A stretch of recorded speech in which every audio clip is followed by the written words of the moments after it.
kamu harus punya income setiap bulan tanpa bekerja yang kamu dapat nilainya 6 juta setiap bulan Iya. sepanjang tahun.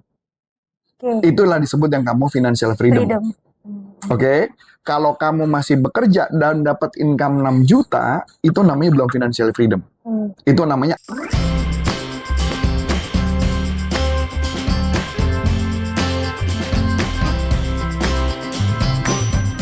Orang sering bilang, kalau mau kaya itu harus kerja keras. Tapi banyak yang kerja keras tetap aja nggak kaya-kaya. Nah, ada satu skill yang bikin banyak orang lompat kelas, yaitu sales dan marketing. Di episode kali ini, kita bakal bahas, bener nggak sih kalau mau kaya harus belajar jualan dan cara pasarin sesuatu? Dan kenapa orang yang jago jualan lebih cepat naik dibanding sama yang cuma kerja keras? Nah, kita bahas tuntas sekarang dengan Coach Arif. Halo, Coach. Apa kabar nih, Coach? baik. Nih, menurut Coach, kenapa sih sales dan marketing jadi faktor besar dalam pencapaian kekayaan? Dan apakah itu hanya berlaku untuk pengusaha saja, Coach? Ini balik lagi ya. Jadi kalau ditanya apakah seorang sales itu bisa menjadi kaya, saya jawab iya. Oke, kalau seorang sales bisa menjadi kaya, iya. Tapi apakah seorang sales pasti akan menjadi orang kaya? Belum tentu. Itu dulu ya. Jadi saya mau disclaimer dulu. Jadi jangan sampai berasumsi, oh semua sales pasti kaya. Tidak. Semua potensi untuk menjadi kaya adalah orang yang mempunyai keahlian penjualan. Itu saya setuju. Itu benar. Tetapi apakah semua orang sales bisa menjadi kaya? Bisa. Tapi tergantung dari mereka seberapa besar dia kerja keras. Jadi jangan kita bilang bahwa semua sales pasti kaya. Enggak. Semua sales yang mau kerja pintar, kerja cerdas, pasti bisa kaya. Jadi saya perbaiki kalimatnya itu ya. Nah, saya kasih gambaran dulu, begini gambaran yang paling gampang. Kalau kita ngelihat segala sesuatu, saya akan balik ke teori dasarnya dulu. Jadi teori dasar adalah yang pasti yang biasa sering dipakai adalah teorinya dari Robert Kiyosaki. Apa tuh, Coach? Robert Kiyosaki itu punya yang namanya kuadran ya. Dia punya kuadran yang nanti gambarnya bisa ditunjukkan di sini. Kuadran tersebut adalah kuadran yang berkaitan dengan kalau orang mau jadi financial freedom, artinya pengertian financial freedom, mungkin saya kasih gambaran adalah Anda bekerja, bukan bekerja, salah. Anda nggak kerja, tapi kamu bisa dapat income. Gitu ya, kamu nggak perlu kerja, tapi kamu bisa dapat income. Itu disebut kategorinya financial freedom. Dan income-nya seberapa besar? Income-nya adalah income minimal dalam kehidupan sehari-hari. Misal contoh-contoh. Kalau misalkan menurut kamu, kalau kamu mau hidup enak ya, kita ngomong hidup enak nih. Hidup enak, bisa dapat apa yang kamu mau, dalam konteks hidup sederhana. Ya, tidak over-over. Ya, sederhana. Kira-kira uang berapa yang cukup menurutmu? Dalam 1 bulan atau? 1 bulan. Yang cukup aja. Kita bilang, kita nggak hidup mewah, tapi enak. Hidupnya enak. Bukan makan yang sengsara, enggak. Makannya enak, bisa beli baju, bisa ke jalan-jalan ke tempat yang mana kamu mau. Berkecukupan gitu. Berkecukupan, tapi tidak lebih ya. Tidak over kan. Kalau orang hidup over, mah duit berapapun nggak cukup kan. Nah, berapa kira-kira? Katakanlah. Sekitar 5-6 jutaan. Katakanlah 6 juta. Oke ya, itu kan kalau asumsi karena kamu single. Iya, benar. Nah, kalau 6 juta, artinya kamu harus punya income setiap bulan tanpa bekerja yang kamu dapat nilainya 6 juta setiap bulan sepanjang tahun. Itulah disebut yang kamu financial freedom. Oke, kalau kamu masih bekerja dan dapat income 6 juta, itu namanya belum financial freedom. Itu namanya active income. Karena masih banyak pengeluaran. Bukan, karena kamu masih kerja. Karena kamu kerja. Jadi gitu ya. Passive income adalah, atau financial freedom adalah ketika passive income. Pasif itu pengertian kamu nggak kerja, kamu cuma nonton Netflix, kamu cuma nonton film drama Korea, santai-santai, tapi kamu dapat 6 juta tiap bulan. Itu disebut passive income. Ya, kalau kamu masih kerja dari pagi jam 8, pulang masih jam 6, itu namanya active income. Kalau kamu nggak kerja, berarti nggak makan dong. Iya. Itu yang namanya passive active income. Nah, Passive income adalah income yang tadi saya bilang Iya. income yang kamu butuh 6 juta tiap bulan tanpa kamu kerja, Tanpa ngapa-ngapain. tanpa ngapa-ngapain. Oke. Sampai sini oke? Oke. Ya, kan memang punya banyak macam cara. Misalnya contoh, oh kamu bisa aja punya uang tabungan, kamu kumpulin 6 juta, dikali 6 bulan berarti 36 juta.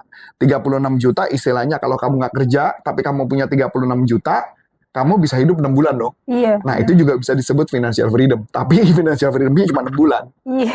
Nah, sampai sini oke? Masuk Oke, akal ya? oke. Nah, kita baru masuk nih kuadrannya Robert Kiyosaki, biar paham nih. Di kuadrannya dia, saya terus terang lupa kuadran ukurannya, tapi saya tahu urutannya. Urutan pertama adalah, kuadran dia adalah, kamu harus bekerja untuk mencari uang dulu. Mencari uang. Mencari uang, yang artinya kamu bekerja untuk bisa bagaimana income-mu bertumbuh. Oke. Itu yang fase pertama.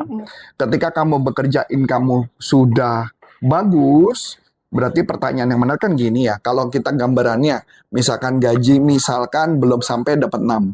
Berarti supaya dapat 6, berarti apa yang harus dilakukan? Kamu harus meningkatkan kompetensi. Tahu kompetensi ya? Iya. Berarti kamu harus punya kemampuan, yang dimana nilaimu layak di angka segitu. Dianggap segitu. Sampai sini oke? Oke. Nah, kalau misalkan income-mu belum sampai segitu, berarti dianggap kamu belum layak. Bener dong? Iya, benar. Belum layak. Yang menilai layak kan bukan kita ya. Sama seperti contoh, saya punya berlian, saya bilang nih harga berliannya sekian. Loh, tapi kan saya memberi nilai sekian itu kan menurut saya. Bukan menurut si orang yang mau beli. Iya, benar. Nah, kalau orang yang beli kan dia mungkin meneliti, ngecek harganya berapa. Itu yang saya kasih gambaran. Jadi kalau berlian itu jadi sama. Harga berlian menjadi mahal itu karena penilaian orang, bukan penilaian si berliannya itu sendiri atau seperti saya yang berasumsi, oh harganya sekian. Nggak bisa. Bener dong? Iya, benar. Berarti ada penilaian orang lain. Nah, berarti kalau kamu mau dapat income yang besar sebagai seorang penjual, maka yang pertama harus apa yang dilakukan? Kamu harus bisa punya income minimal seperti angka 6. Itu dulu pertama. Yang kedua, dimasuk di fase kedua adalah kamu mulai uang yang kamu dapatkan perlu dikembangkan. Contoh, paling gampang sederhana. Jadi, pertama misalkan gajimu belum sampai 6, dibuat 6, berarti kamu jualan harus minimal dapat 6. Iya. Berarti belum financial freedom? Belum. Belum. Baru bisa hidup doang. Iya. Ya, tapi lumayan lah ya, bisa beli baju, bisa beli macam-macam. Pertanyaan menarik. Kamu dapat anggaplah 8. Jangan 8 ya kedikitan, anggaplah dapat 10. Oke. Karena kamu jualan bagus, kompetensi kamu naik, maka apa yang terjadi? Kamu punya uang Lebih dari 4 juta tambahan. Asumsi belum merit ya. Iya. Kalau udah merit cerita beda lagi nih nanti. Oke ya. Berarti kamu punya 4 juta. 4 juta itu supaya kamu financial freedom, apa yang harus kamu lakukan? Berarti uang tersebut perlu ditabung atau diinvestasikan. dikembangkan lagi. Dikembangkan. Kembangkan macam-macam nih. Ya, kembangkannya misalkan kita ambil contoh. Ini gampang sederhana ya sebagai seorang sales. Kalau 4 juta per bulan, yang income tambahan itu 4 juta, kalau itu pun dengan asumsi kamu nggak boros. Iya. Kalau asumsi boros ceritanya beda lagi nih. Habis. 4 juta kali 1 tahun berarti anggaplah kali 10 bulan deh. Berapa? 40 juta. 40 juta berarti kamu kalau mau hidup yang enak, berarti kalau kamu mau dapat 6 juta per bulan, ya, dari 40 juta yang kamu tabung, enggak 40 kali 12, 4 kali 12 berarti 48 juta. 48 juta yang kamu dapat 1 tahun, kalau kamu mau dapat 6 juta per bulan, berarti berapa? Berapa persen dari 48? Berarti paling nggak sekitar 12-15 ya, 15 persenan. Sekarang saya tanya, kira-kira bisnis apa yang income-nya bisa sampai 15? Atau tabungan mana yang bisa angkanya 15%? Nggak ada. 1 tahun loh. Iya. 15%, nggak ada. Nggak ada. Bunga bank berapa? Paling cuma 2%, 1,5%, Iya. 1 tahun, bukan sebulan. Oke? Berarti bisa nggak financial freedom? Belum. Belum bisa. Gimana kalau uang tersebut kamu dagangin? 1 tahun, uangnya dagang. Ada risiko nggak? Ada. Risiko apa? Habis, kalau nggak ngerti cara jualan. Benar. Setuju sampai sini? Iya. Pertanyaan menarik. Kamu punya 48 juta, uangnya kamu nekat. Oh, 48 juta gua tanam, gua beli baju. Ya dong. Iya. Dengan asumsi kamu masih kerja. Kalau kamu nggak kerja, apa yang terjadi? Ya udah. 6 jutanya nggak ada tuh. Yang tiap bulan kamu dapat, betul nggak? Iya, tambahan income-nya juga. Ditambahin kan. Berarti kerja keras nggak salesnya? Kerja keras. Kerja keras apa? Untuk menaikkan. Pertama adalah Iya. kerja dia di kantor, ditambah dia harus kerja keras Untuk tambahan tambahan income. income. Berarti tidur jam berapa itu orang tuh? Wah, Bisa kebayang dong? iya. Berarti pertanyaan menarik. Kalau misalkan kamu fokus pada saat jadi karyawan, fokus di 48 juta tersebut kamu olah, berarti income 6 jutanya makin lama menurun loh. Kalau kamu ngabisin waktunya tetap 8 jam. Oh, Karena apa sih dianggap performanmu jelek dong? iya, benar. Masuk akal nggak sekarang? Iya. Masuk coach. Bener dong. Iya, Karena kan, menarik nih, coach. karena dia menganggap dirinya, Udah. gua udah dapat 48, gua gila-gilaan, tapi di 6 jutanya dia nggak jaga. Iya. Sama aja bunuh diri. Mm-mm. Dia perlu kerja keras, betul. Tapi pertanyaan saya menarik. 15%, bisnis apa yang bisa 15%? 15%. Mikir kan? Iya. Karena jarang sih, coach. Makanya, berarti supaya bisa gimana harus lakukan? Mungkin, misalkan contoh, untuk sementara gue sabar deh. Gue taruh uangnya di reksadana. Kenapa? Saham. Jangan saham. Jangan Beda saham. ya? Beli reksadana. Nah, ini saya kasih contoh. Jadi kita lihat ya. Ini saya kasih contoh buka-buka nih. Saya buka-buka nih ya. Ini saya buka-bukaan. Kalau misalkan kamu rajin nabung dengan asumsi 4 juta ya. Berarti kalau 4 juta kan berarti income kamu bukan hanya ya yang tadi kan kamu nabung 4 juta tiap bulan, berarti income kamu berarti nambahnya jadi 10 juta, betul kan? Itu dengan asumsi kamu nggak ngapa-ngapain kan ya? Iya. Betul. Nah, ini saya tunjukin nih sebentar. Nah, ini saya kasih contoh ya. Ini contoh aja. Jadi mungkin di sana kan nggak bisa ngeliat ya. Ini 1Y ini berarti 1 tahun. Ya, year to date gitu ya. Ini 1 tahunnya 8%.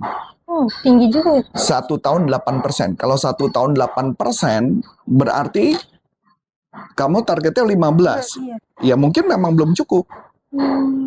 Tapi Iya. akan menjadi cukup ketika kamu mungkin tahun kedua. Udah cukup. Mungkin tahun Iya. kedua. Itu dengan asumsi mereka nggak naik turun. Oh iya, benar-benar. Bener dong. Nah makanya balik lagi. Jadi artinya yang pertama tadi adalah pertama jadi karyawan, kerja bagus, kumpulin uang, uangnya dimasukin di investasi, uangnya bertumbuh tahun kedua gitu ya, atau kuadran kedua. Kuadran ketiga berarti bisa nggak menjadi seorang sales yang bagus? Bisa. Semakin dia kerjanya semakin ngotot, berarti uang yang ditabungkan semakin tinggi, Banyak, iya. maka kemungkinan mereka menjadi financial freedom. Kalau saya daripada bilangnya kaya, kalau kaya tuh bisa jadi artinya kalau kamu nggak kerja juga nggak dapet duit gitu. Kalau financial freedom kan ya nggak perlu kaya-kaya banget, yang penting hidupnya cukup. Cukupi kan. Bertahun kedua dengan asumsi kuadran kedua. Kuadran ketiga adalah ketika kamu mulai melakukan yang namanya bukan cuma sekedar bekerja, bukan sekedar taruh-taruh uang, tapi kamu mulai punya usaha. Punya usaha sendiri, itu disebut kuadran ketiga. Nah, usahanya harus seperti apa? Yang jelas usahanya harus uang yang kamu dapatkan lebih daripada yang kamu dapatkan, diinvestasikan. Ya dong. Benar. Kalau misalkan kamu cuma dapat, misalkan kamu jadi pengusaha, tapi pulangnya bawa pulang uang cuma bersih buat kamu 4 juta, bukan lebih bagus kan? Bukan. Iya dong. Makanya banyak orang lebih memilih mendingan jadi karyawan lagi. Iya. Betul, masuk akal kan? Nah, kuadran keempat, makanya bisa jualan bisa bagus, jadi pengusaha gimana caranya bisa kaya? Nah, jadi kaya adalah dengan cara mereka punya skill selling. Kalau mereka nggak punya skill selling, gimana caranya jualan? Nggak bisa dong. Cuma jadi pengusaha tapi nggak bisa jadi lebih enak hidupnya. Masuk kuadran keempat. Nah, berarti yang berikutnya udah clear ya? Iya. Nah, berarti dia harus punya kemampuan skill selling. Kalau nggak punya kemampuan skill selling, apa yang terjadi? Ya nggak bisa jualan. Nggak bisa jualan. Jualannya nggak bertahan. Atau dia bisa saja bikin perusahaan, tapi dia nggak jago jualan, dia ngerekrut karyawan jago jualan, itu juga ada risiko. Iya. Risikonya apa? Kalau karyawannya keluar, habis dia. Karena nggak ada yang bisa jualan lagi. Karena nggak ada yang bisa jualan. Sampai sini masuk akal ya? Berarti masuk ke kuadran terakhir. Kalau di kuadran terakhir adalah dia nggak perlu kerja lagi. Yang dia lakukan adalah dia investasi, perusahaannya dijual sama dia. Jadi kayak ibaratnya dia cuma ngasih modal aja. Bisa aja ngasih modal, atau bisa saja perusahaannya dijual, dia hidup dari jualan perusahaannya dia. Dari hasil jualan. Perusahaan yang dijual. Iya. Perusahaannya dijual. Kalau saya kasih contoh, yang paling gampang sederhana, ya kalau di Indonesia ada satu tokoh. anak muda yang dia mempunyai online marketplace. Online marketplace ya, cuman saya nggak bisa sebut gitu namanya. Kenapa? Karena kayaknya ini tertutup beritanya. Jadi dia bikinlah online marketplace yang terkenal, besar dan sebagainya, dijual sama dia. Wow. Jadi dia dapat keuntungan dari penjualan. Oh, dapat duit banyak banget. Dan dia keluar dari sana, dia hidup dari uang itu. Itu mereka jual karena mereka nggak bisa jualan? Bukan, karena dia sudah ngerasa bahwa ada perusahaan yang mau beli, dia kasih penawaran yang angkanya bagus, kenapa enggak? Oke. Saya kasih contoh lagi. Ini contoh ya, ini contoh dunia nyata nih. Saya nggak tahu, kamu pernah dengar namanya PayPal nggak? PayPal pernah. Pernah dengar. Anda tahu nggak dulu yang punya PayPal pertama kali siapa? Yang menciptakan PayPal? Oke, tahu. Elon Musk. Oh. Yang punya PayPal adalah Elon Musk. Jadi Elon Musk punya sistem, Elon Musk punya konsep, dia bikinlah namanya PayPal. Oke? Ketika dia bikin PayPal, PayPalnya besar, duitnya makin banyak, PayPal dijual. Jadi dia hidup dari penjualan itu. Akhirnya punyalah bisnis Tesla. Punyalah SpaceX. Cuman gara-gara dari PayPal awalnya. Ya tapi memang dia bukan keluarga miskin, dia keluarga lumayan. Nah, tapi dari gambaran tersebut kita bisa ngeliat. Sampai dia Twitter dibeli sama dia kan. Nah, maksud saya gambaran kayak gitu. Jadi ketika dia sudah berhasil punya perusahaan, dijual aja. Saya kasih contoh lagi. Ada teman saya juga, anak muda. Dia punya perusahaan. Perusahaannya sama dia apain? Dia nggak bekerja. Dia keluar dari perusahaannya. Dia rekrut satu orang baru. Untuk mengelola perusahaan. Nah, ketika dikelola perusahaannya, sayangnya yang saya dengar, mudah-mudahan saya salah dengar, gagal. Oh, salah ngerekrut orang. Nggak tahu. Padahal orang itu katanya orang bagus. Saya juga nggak ngerti. Orangnya kan orang luar negeri. Dan bisnisnya gagal. Nggak bisa menghasilkan financial freedom buat dia. Berarti banyak resikonya juga ya. Nah, itu maksud saya. Jadi tugas kita memang idealnya secara gambarnya kayak gitu. Punya perusahaan udah jadi, kemudian dia jual. Atau misalkan contoh lah, anggaplah kita punya restorannya rame banget, orang di mana-mana ada yang mau, dia bisa jual tuh perusahaan kapanpun dia mau. Nah, pada saat dijual lah, dia hidup dari penjualan itu. Atau dari profit dari perusahaan itu, bisa saja dia tidak kerja lagi. Nah, itulah financial freedom. Dan hanya itu bisa dilakukan kepada orang-orang yang punya latar belakang kemampuan penjualan. Kalau nggak punya kemampuan jualan, nggak bisa. Nggak bisa. Wow, menarik banget sih Coach. Wah. Berarti benar-benar harus punya skill jualan, skill selling, betul. Dan marketingnya juga ya Coach. Betul. Nah, kalau nggak percuma, mau kayak gimana pun kita nggak akan bisa punya uang sebanyak itu, nggak mungkin. Kalau nggak ya, jadi semua memang mesti dirintis ya. Memang pilihannya gini, kamu mau hidup cuman hanya gaji per bulan atau hidup mau bikin perusahaan, tapi ketika bikin perusahaan lu nggak punya skill, maka apa yang terjadi? Hancur perusahaannya. Jadi sebenarnya kalau kita kerja di perusahaan orang lain, itu kabar bagus. Kenapa kabar bagus? Belajar. Iya. Kita belajar. Gitu aja sih.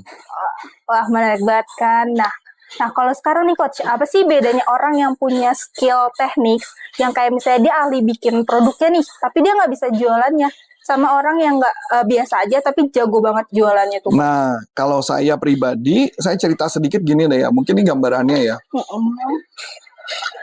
Tahu McDonald? Oke, tahu. McDonald itu yang menciptakan tuh ada kakak adik yang menciptakan McDonald. Pertama kali. Bisnisnya bagus. Iya. Bisnisnya bertumbuh, tapi tidak besar.